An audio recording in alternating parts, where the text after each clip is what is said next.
అందరికీ నమస్కారం. ఈరోజు మీ అందరికీ నేను వినిపించబోయే కథ మువ్వల పట్టీలు. రచయిత డాక్టర్ కె పద్మలత గారు. ఇక కథలోకి వెళితే, ఉదయం 7 గంటలు. కిటికీలో నుండి సూర్యుని ఉదయ కిరణాలు ముఖంపై పడటంతో సుభద్రమ్మ గబుక్కున కళ్ళు తెరిచి చూసి, అమ్మో, బాగా పొద్దెక్కినట్టుంది, ఇంత ముద్దు నిద్ర పట్టిందేమిటి ఇవాళ అనుకుంది. మంచంలో లేచి కూర్చొని వదులైపోయిన జుట్టుముడిని విప్పి వేళ్లతో తలదువ్వుకొని మళ్ళీ ముడి వేసుకుంటూ లేచింది. ఇంతలో ఘల్ ఘల్ ఘల్ కిటికీ అవతల నుండి కాలి మువ్వల చప్పుడు వినిపిస్తుంటే చిన్న పిల్లల హుషారుగా లేచి ఆత్రంగా కిటికీ నుండి బయటకు చూసింది. ఆ అమ్మాయికి 17 ఏండ్లుంటాయేమో. చామన ఛాయగా ఉన్న ముఖం కలగా ఉంది. కొత్తగా పెళ్ళైనట్టుంది. మెడలో పసుపుతాడు, నల్లపూసలు కనిపిస్తున్నాయి.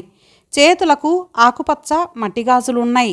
ఆ పిల్లను పైనుండి కింది వరకు పరీక్షిస్తున్న సుభద్రమ్మ చూపులు పాదాల దగ్గర నిలిచిపోయాయి. కారణం, ఆమె పాదాలకున్న లావుపాటి మామిడి పిందెల పట్టీలు. మధ్య మధ్యలో మువ్వల గుత్తులతో పట్టీలు కాస్త మోటుగా ఉన్న సుభద్రమ్మకు అవి నచ్చాయి.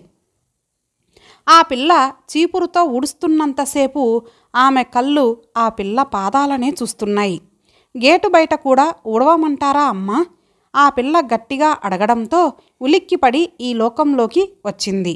ఇంతలో కోడలు బయటకు వచ్చి, ఊడవాలి కదా, లేకపోతే ఎట్లా ఉంటుంది అసహ్యంగా, గేటు ముందు కూడా ఊడ్చి నీళ్లు జల్లి ముగ్గు పెట్టు అంది. తర్వాత కోడలు లోపలకు వచ్చి, లేచారా అత్తయ్య, ఇవాళ ఇంతసేపు పడుకున్నారేంటి, ఒంట్లో బాగోలేదా అంది. అబ్బే, అదేం లేదమ్మా, ఎందుకో మొద్దు నిద్ర పట్టేసింది, వస్తున్నాను పద అని బయటకు నడిచింది. ముఖం కడుక్కొని కోడలిచ్చిన టీ గ్లాస్ తీసుకుంటూ, వసంత, ఆ అమ్మాయి కొత్త పని మనిషా, ఇంతకుముందు చూసినట్టు లేదే అంది. మన రాజమ్మ కోడలు, పోయిన నెలలోనే కొడుక్కి పెళ్లి చేసింది కదా, ఆమెకి నిన్నటి నుండి జ్వరంగా ఉందట, అందుకని ఇవాళ కోడల్ని పంపించింది అంటూ కూరలు తరగడంలో నిమగ్నమయ్యింది కోడలు. ఆ రోజు నుండి 10 రోజుల వరకు రాజమ్మకు జ్వరం తగ్గకపోవడంతో ఆ అమ్మాయే పనిలోకి వచ్చింది. ఆ పిల్ల అటూ ఇటూ తిరుగుతూ పని చేస్తున్నంతసేపు బయట అరుగుపైన కూర్చొని ఆమె పాదాల వైపు చూస్తూ ఉండడం సుభద్రమ్మ దినచర్యలో ఒక భాగమైపోయింది. పనిపిల్ల రాగానే ఆత్రంగా బయటకు వచ్చి చూసే అత్తగారిని చూసి వసంత ఆశ్చర్యపోయింది. ఏంటో, ఈవిడ ఆ పిల్ల పనిచేస్తున్నంతసేపు చూస్తూనే ఉంటుంది, ముసలాళ్ళు చేసే పనులకు అర్థం పర్థం ఉండదు కదా అనుకుంది. కూతురు సమీరతో కూడా అదే మాట అంది.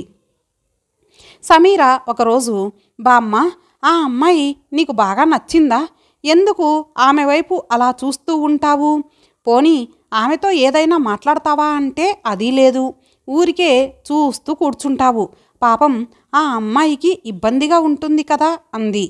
సుభద్రమ్మ మనవరాలు మాటలకు బిత్తరపోయి ఏం చెప్పాలో తెలియక, ఆమె కాళ్ళ పట్టీలు చేసే శబ్దం బావుంటుందే, అందుకే అది వింటూ ఇక్కడే కూర్చుంటాను, నిన్ను పెట్టుకోమంటే మువ్వల పట్టీలు పెట్టుకోకపోతివి అంది. మనమరాలు నవ్వి, ఇప్పుడు పెట్టుకోవడం ఫ్యాషన్ కాదు బామ్మ, పెట్టుకుంటే కాలేజీలో అందరూ నవ్వుతారు అంటూ వెళ్ళిపోయింది. ఆ తర్వాత రాజమ్మ జ్వరం తగ్గి పనిలోకి రావడంతో సుభద్రమ్మ దిగులు పడింది. వసంత మేనకోడలి పెళ్లి కుదిరింది. షాపింగ్ కోసం ఊరు నుండి ఆమె అన్నయ్య, వదిన, మేనకోడలు అందరూ వచ్చారు. 3 రోజులు వసంతతో కలిసి వెళ్ళి వాళ్లకు కావలసినవన్నీ కొన్నారు. ఆ రోజు వాళ్ళు తిరిగి ఊరికి వెళ్తుంటే వసంత పెళ్లి కూతురికి కొన్న నగలు అత్తగారికి తెచ్చి చూపించింది. డైమండ్స్ సెట్, చంద్రహారం, రాళ్ల గాజులు అన్నీ చూస్తూ చివరన వెండి పట్టీలపైన ఆమె దృష్టి నిలిచిపోయింది. మరీ సన్నమూ లావు కాని పట్టీలకు 3 మువ్వల గుత్తులున్నాయి. నాజుగ్గా చాలా బాగున్నాయి పట్టీలు అనుకుంది సుభద్రమ్మ పట్టుకొని చూస్తూ. ఇంతలో వసంతను ఎవరో పిలవడంతో, మీరు చూస్తూ ఉండండి అత్తయ్య, నేను మళ్ళీ వచ్చి తీసుకెళ్తాను అంటూ బయటకు వెళ్ళిపోయింది. సుభద్రమ్మ పట్టీలను ఆప్యాయంగా పట్టుకొని కూర్చుంది. గదిలో ఎవరూ లేరు, తనొక్కతే ఉంది. అందరూ హాల్లో కూర్చొని పెళ్లి చీరలు చూస్తున్నట్లున్నారు. ఆమెకు ఒళ్ళంతా చెమటలు పట్టాయి. ఊహు, పెళ్లి కూతురివి తనెలా పెట్టుకుంటుంది, బాగుండదు అని అనుకుంది. కానీ ఒక్కసారైనా కాళ్ళపై పెట్టి చూడాలని మనసు లాగుతోంది. మంచంపై కూర్చొని వణుకుతున్న చేతులతో పట్టీలను పాదాల వైపు తెచ్చింది. అంతలో తలుపు తోసుకుంటూ సమీర లోపలికొచ్చింది. సుభద్రమ్మ ఉలిక్కిపడి పట్టీలను తీసి చేతిలో పట్టుకుంది. సమీర బామ్మను, ఆమె చేతిలోని పట్టీలను మార్చి మార్చి చూసింది. బామ్మ ముఖం పాలిపోవడం, ఆమె తప్పు చేసినట్టుగా ఫీల్ అవుతూ ఉండడం ఆమె గమనించింది. బామ్మ, అమ్మ నగలు తీసుకురమ్మంది అంటూ నగలన్నీ తీసుకొని వెళ్ళిపోయింది. సుభద్రమ్మ మనసులో దిగులు పేరుకుంది.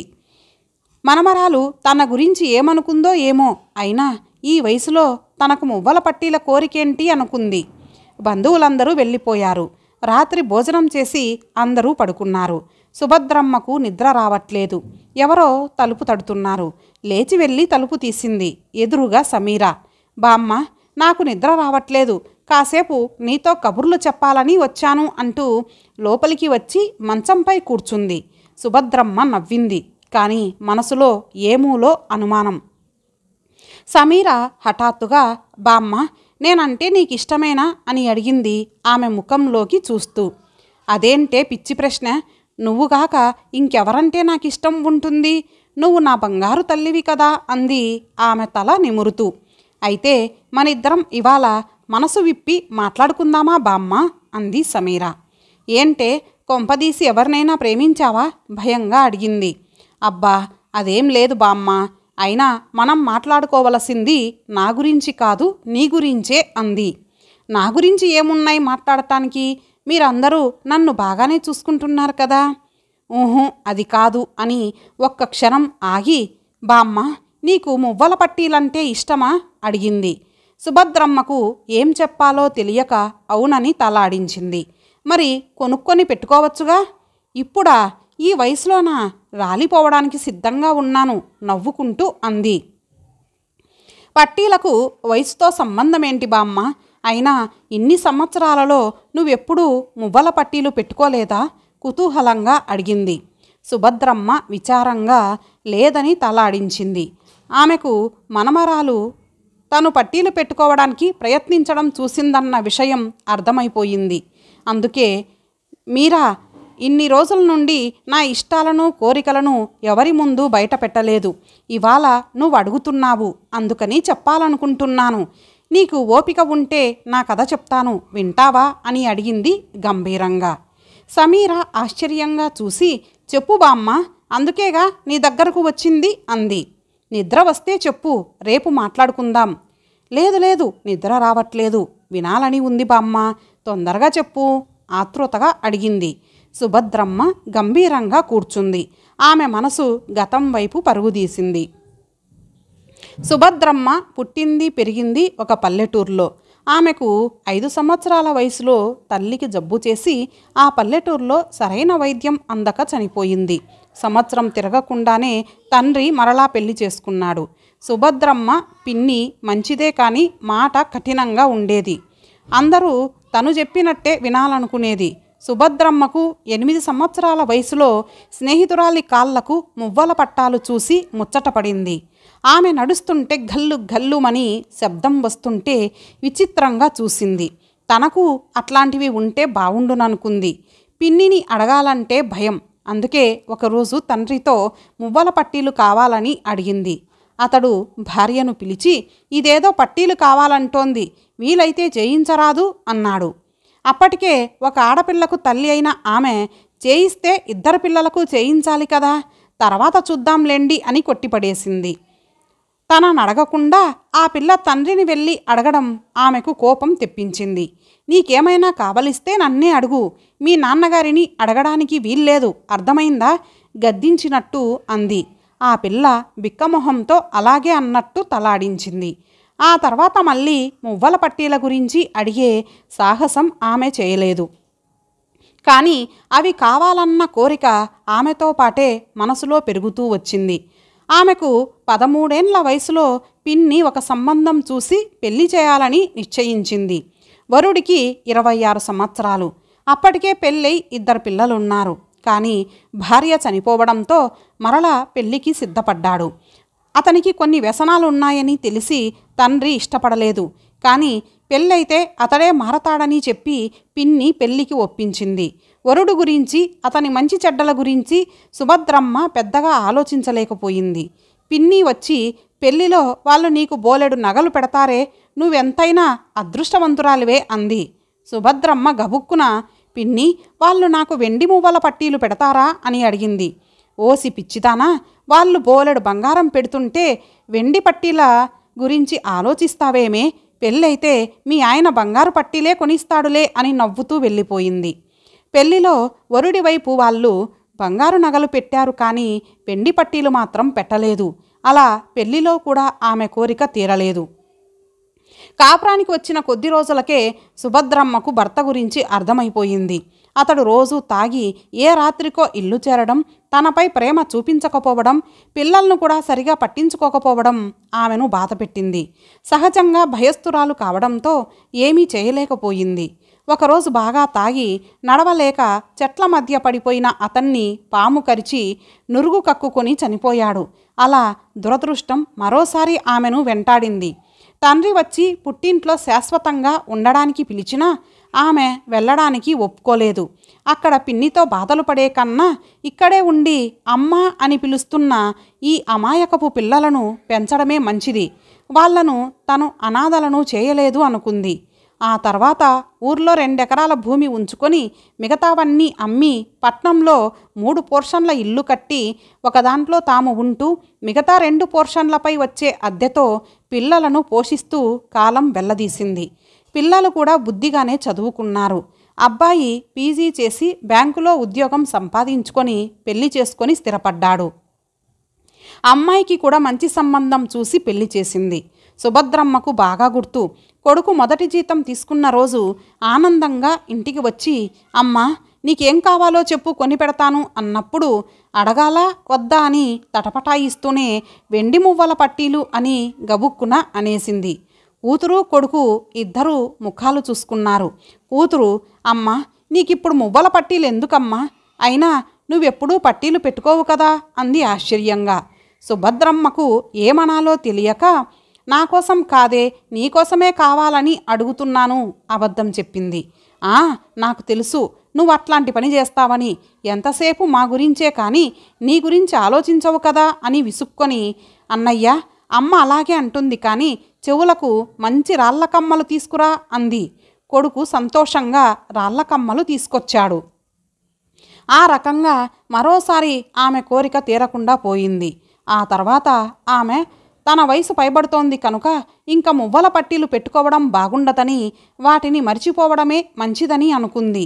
కోడలు పెట్టుకుంటే చూడాలనుకుంటే ఆమెకిష్టం ఉండదని కనీసం పెళ్లిలో కూడా పెట్టుకోలేదు. మనమరాలు మువ్వల పట్టీలు పెట్టుకోవడం ఫ్యాషన్ కాదంటుంది. అందుకే ఎవరి కాళ్లకు పట్టీలు కనిపించినా ఆనందంగా చూస్తుంది. బామ్మ చెప్పిన కథ విన్న సమీర కళ్ళలో సన్నటి నీటి పొర కమ్మింది. బామ్మ, నీకున్న ఒక చిన్న కోరికను తండ్రి, భర్త, కొడుకు ఎవరూ తీర్చలేకపోయారు. నువ్వైనా గట్టిగా అడగవలసింది. ఎందుకు మొహమాట పడ్డావు అంది. సుభద్రమ్మ ఏమీ మాట్లాడలేదు. మరలా సమీరే, బామ్మ, ఎల్లుండి నేను ఒక ఇంటర్వ్యూ అటెండ్ కావడానికి హైదరాబాదు వెళ్తున్నాను. నేను సెలెక్ట్ అయితే నీకు తప్పకుండా మువ్వల పట్టీలు కొంటాను. నువ్వు పెట్టుకోవాలి, నేను చూడాలి, చిన్నపిల్లలా అంది. సుభద్రమ్మ చిన్నగా నవ్వి, పిచ్చి పిల్ల, ఇప్పుడు నాకు పట్టీలెందుకే, నువ్వు మంచి ఉద్యోగం సంపాదించి పెళ్లి చేసుకొని పిల్లా పాపలతో హాయిగా ఉండవే, నాకదే చాలు అని. చాలా రాత్రయింది, వెళ్ళి పడుకో అంది. సమీర మౌనంగా లేచి వెళ్ళి పడుకుంది. కానీ బామ్మకు తప్పకుండా మువ్వల పట్టీలు కొనాలని నిర్ణయించుకుంది. మర్నాడు ఇంటర్వ్యూ కోసం సమీర హైదరాబాదు వెళ్ళింది. ఉద్యోగంలో సెలెక్ట్ అయ్యింది. జీతం 8,000. 10 రోజుల తర్వాత వచ్చి జాయిన్ కమ్మన్నారు. సమీర ఆనందంతో బయటకు వచ్చి ఆటో కోసం చూస్తుంటే బాలాజీ జ్యువెలరీస్ అని ఎదురుగా బోర్డు కనిపించడంతో బామ్మకు మువ్వల పట్టీలు కొనాలి, ఆమె వద్దన్నా బలవంతంగానైనా కాళ్లకు పెట్టాలి అనుకొని షాప్లోకి వెళ్ళింది. చాలాసేపు వెతికి తనకు కావలసిన మామిడి పిందెలు మధ్య మధ్యలో మువ్వలతో ఉన్న పట్టీలు కొనుక్కొని వరంగల్ బయలుదేరింది. సమీర ఖాజీపేట స్టేషన్లో దిగి ఆటోలో ఇంటికి వెళ్ళింది. ఇంటి ముందు చాలామంది గుమిగూడి ఉన్నారు. సమీర మనసు కీడు శంకించింది. తొందరగా ఆటో డ్రైవర్కి డబ్బులిచ్చి ఇంట్లోకి అడుగుపెట్టి అక్కడి దృశ్యం చూసి బొమ్మల చేతలుడిగి నిల్చుండిపోయింది. హాల్లో సుభద్రమ్మను చాప మీద పడుకోబెట్టారు. తలవైపు దీపం వెలుగుతూ ఉంది. తల్లి, తండ్రి, అత్తయ్య పక్కన కూర్చొని ఏడుస్తున్నారు. తల్లి ఆమెను చూడగానే, మీ బామ్మ మనను అన్యాయం చేసి పోయిందే తల్లి అంటూ భోరుమని ఏడ్చింది. ఎవరో అంటున్నారు, రాత్రికి రాత్రే గుండెపోటు వచ్చి నిద్రలోనే ప్రాణం పోయిందంట, అదృష్టవంతురాలు, సునాయాస మరణం అని. సమీర ఈ లోకంలోకి వచ్చి బామ్మ కాళ్ళపై పడి, బామ్మ ఎంత పని చేశావు, అయ్యో ఎంత ఘోరం జరిగింది అని ఏడుస్తూ పాదాలు తడిమింది. ఆమెకు తాను కొన్న మువ్వల పట్టీలు గుర్తొచ్చాయి. బామ్మ, నీకోసం నీకిష్టమైన మువ్వల పట్టీలు తెచ్చాను, లే బామ్మ పెట్టుకో అంటూ ఏడ్చింది. తల్లి బిత్తరపోయి మెల్లిగా, ఆమెకు మువ్వల పట్టీలు తేవడమేంటే, పైగా పైకి చెప్తూ ఏడుస్తావేంటి, ఎవరైనా వింటే నవ్వుతారు, ఊరుకో అని కసిరి, అత్తయ్య ఎంత పని చేశారు అని మళ్ళీ ఏడుపు అందుకుంది. సమీరకు తల్లిని చూస్తే కోపంగా ఉంది. ఏడుపులో కూడా హిపోక్రసీ ఉండాలా, ఇతరుల కోసమా ఏడ్చేది అని కోపంగా అనుకుంది. తల్లితో మెల్లిగా, అమ్మా ప్లీజ్ బామ్మ కాళ్ళకు పట్టీలు పెడతానే, కనీసం ఇప్పుడైనా ఆమె కోరిక తీరుస్తానే దీనంగా అడిగింది. తల్లి, నీకేమైనా పిచ్చెక్కిందా, ఇప్పుడు నువ్వు పెట్టినా శవాన్ని కాల్చేటప్పుడు ఒంటి మీద ఏమీ ఉంచరే, వాళ్ళే తీసేసుకుంటారు, అయినా అందరూ నవ్వుతారంటే వినవేంటి అని కసిరింది. ఇంతలో సమీర మామయ్య మరికొంతమంది వచ్చి హడావుడిగా జరగండి జరగండి, ఇప్పటికే ఆలస్యమైపోయింది అంటూ శవాన్ని పైకి లేపారు. నన్ను క్షమించు బామ్మ, చివరకు నేను కూడా నీ కోరిక తీర్చలేకపోయాను, కన్నీళ్లతో బామ్మ వైపు చూస్తూ అనుకుంది సమీర. ఇంతటితో ఈ కథ సమాప్తం. మరలా మరొక మంచి కథతో కలుద్దాం. అంతవరకు సెలవు. నమస్తే.